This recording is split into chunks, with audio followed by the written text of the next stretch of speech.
Si les pouvoirs avaient l'audace de qualifier les opposants de faibles parce qu'ils étaient dispersés, il est aujourd'hui bien établi qu'après la création de différentes plateformes, l'opposition s'est efforcée de constituer une force capable de faire face au pouvoir. Les rapports de force ont donc changé. Ce n'est plus l'opposition Yanzala. Mais force est de constater que dès le début de ces combats, une division remarquable est apparue au sein de cette opposition. Les combats portaient ici sur la loi référendaire. L'objectif primordial était d'amener le président Félix Tshisekedi à renoncer à cette loi ou à la faire retirer afin de garantir que la constitution ne soit pas modifiée. Loi référendaire wana, proposition wana ekoleka te. Alors, pour naeleka te, ezali likambo ya biso peuple, il faut totia projet wana tobe bisango. Projet wana eleka te. Pour naeleka te, il faut ba action sur le terrain.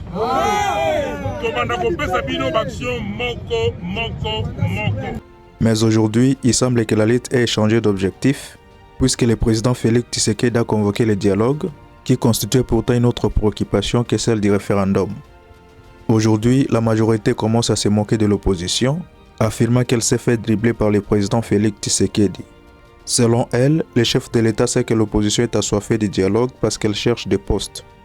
Pourtant, le combat consistait d'abord à obtenir du président qu'il instruise ses proches de retirer la loi référendaire, considérée comme un risque pour l'unité du pays. Pour ne pas continuer avec cette loi référendaire et son projet funeste de changement de constitution.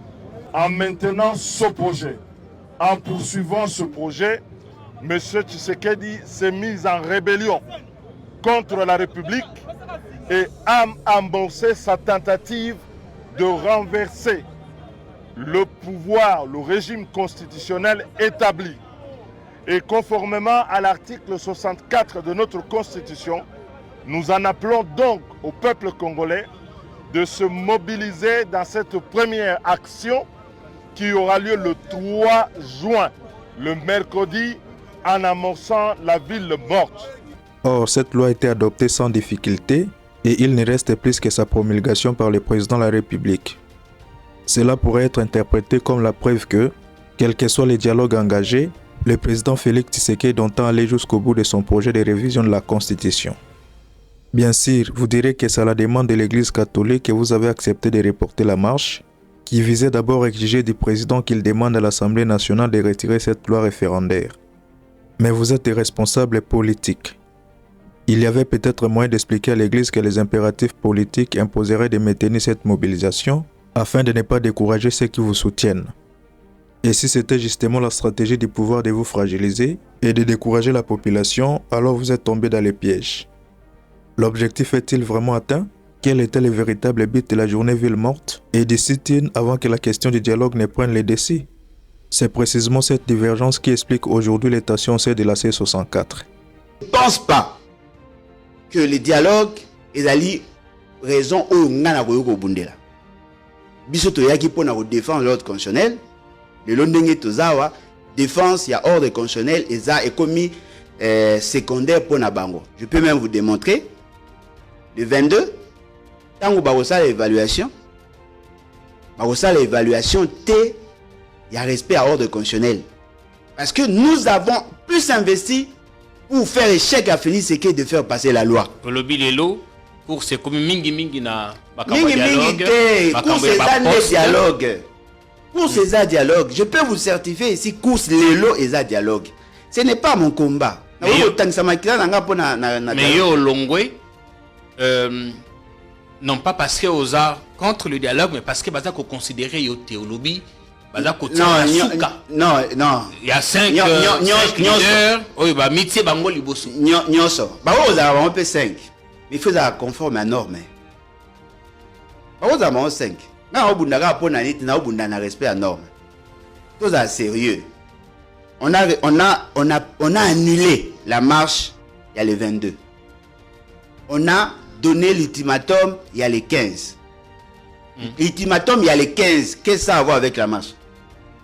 Parce que les 15, le problème exigé, Ezali, pour le dialogue. Si Félix Tshisekedi ne convoque pas le dialogue d'ici les 15, on va mobiliser le peuple. Moi, je ne suis pas dans ces combats-là. Ceux qui ont commis les 15, ils vont évaluer. Mais quelle est l'action au Barosala? À travers ces vidéos, j'ai fait des remarques. La première porte sur l'objectif principal de la revendication, qui semble avoir été détourné par le président Félix Tshisekedi en jouant la carte du dialogue. C'est d'ailleurs pour cette raison que certains estiment que le président roulait les leaders de la C64. La deuxième remarque concerne les mépris qui semblent régner autour de certains leaders de la coalition.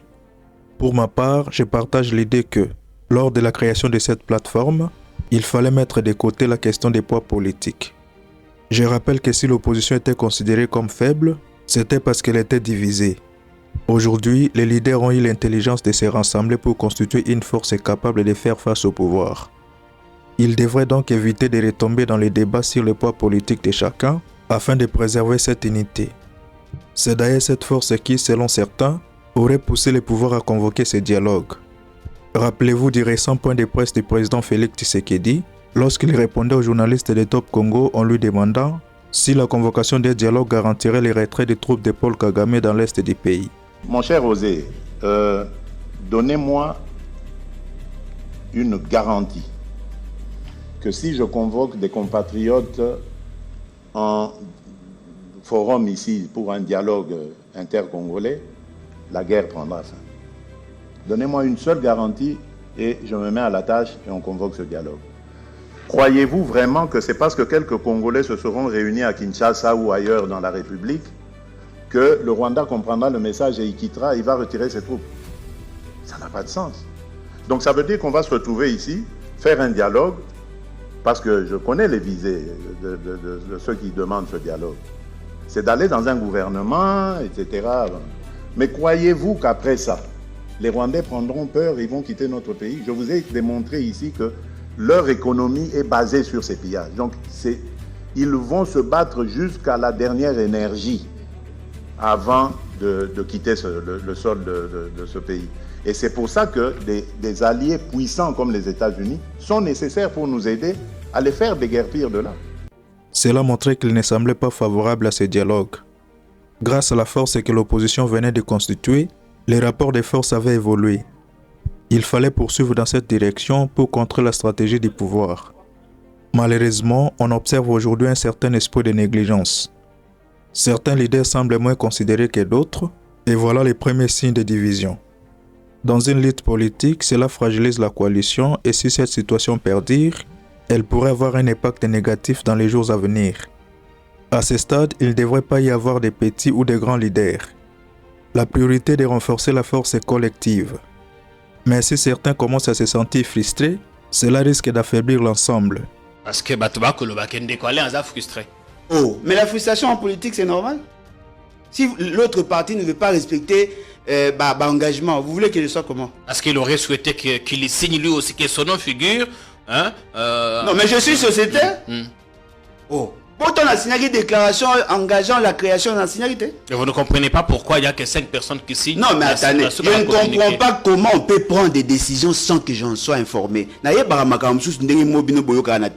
Et quand vous avez protesté au lobby, Kabonda a demandé à ce qu'on vous retire de la plateforme. C'est qu'on y est à du pouvoir en Ouapi. Mais c'est ce que je repose à Tshisekedi, n'est-ce pas? Comment je peux tolérer ça dans une petite organisation? Le lobby Martin Fayulu est modéré, mais il y a 2 autres. Martin Fayulu est assez modéré, Moïse Katumbi est assez modéré, Matata est assez modéré. Mais les restes, oui. Donc, moi je pense que le 15... Au lobby, pour ceux qui ne suivront pas toute l'émission, les 15... lobby, certains leaders ont financé. Mais ils sont leaders par rapport à quoi? Ont financé leur bateau pour qu'ils na TV Bafingaï. Ils sont leaders par rapport à quoi? Non, est-ce que vous confirmez ça? Ils sont leaders par rapport à quoi et par rapport à qui? Une association de leaders aux leaders. Une association de leaders aux leaders. N'est-ce pas Jamaïca Samba leader, non? Mais il est ton président. Parce que vous êtes dans une association de journalistes, vous êtes déjà une entreprise, non? Un leader, non? 2 ans qu'au bout de ma vue. Oh, bon, depuis quand Kabunda est là? Ande Bavia Babou, il y a eu consort, vous avez dans l'année. Non, vous avez 77, il y a vous avez 80 sur 81. Pourquoi autant de bouillard?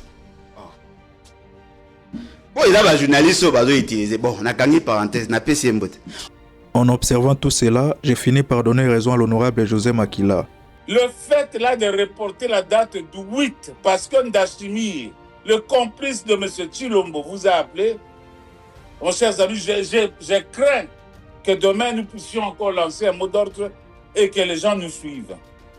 Le fait que cette situation se produise prouve qu'une bonne partie de la population est aujourd'hui découragée.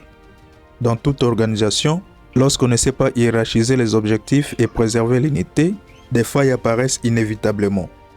Il est donc temps de revoir les stratégies, car vous risquez de vous retrouver face à un pouvoir stratège qui pourrait vous neutraliser définitivement et se maintenir au pouvoir comme il le souhaite. Si vous aimez cette vidéo, n'oubliez pas de la partager et de vous abonner afin de ne rien manquer de nos prochaines publications. Don Didier Makweta, merci pour votre attention, à très bientôt.